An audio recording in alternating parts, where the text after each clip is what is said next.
Okay, well, like I said, we're just gonna cut it so you can see what it's supposed to look like on the inside. So I'm just gonna go for it. Now, unfortunately, now, even though this is cracked like this, if you had ganache on here, or, you know, even buttercream and just put it in the fridge, you can patch it, and, you know, decorators do that all the time. They just use, you know, pieces of cake to patch stuff. So if I was going to cover this with fondant or whatever, I would definitely trim it up and see how it's kind of got a little bulge in it. I just take my knife and just cut down.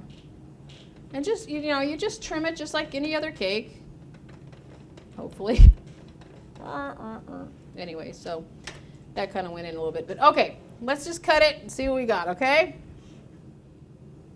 Now, if we cut it straight down the center, which is not the way you would cut it normally, but, ooh, this is going to tear apart.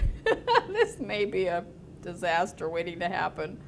You can see how we have, well, you can kind of sort of see, but you can see it's got the, you know, it's got the different colors.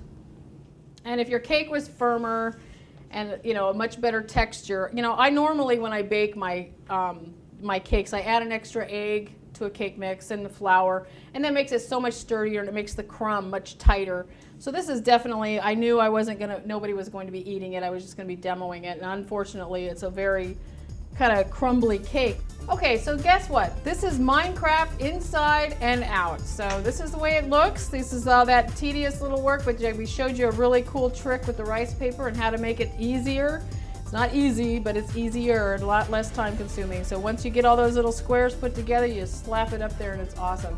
And remember the pixelated inside, you know, that'll be really cool when people cut into it and not realize that it's there. So thanks for joining me today. I hope this hasn't been too crazy, but it's been a lot of fun. And again, I'm Valerie with Yummy Arts.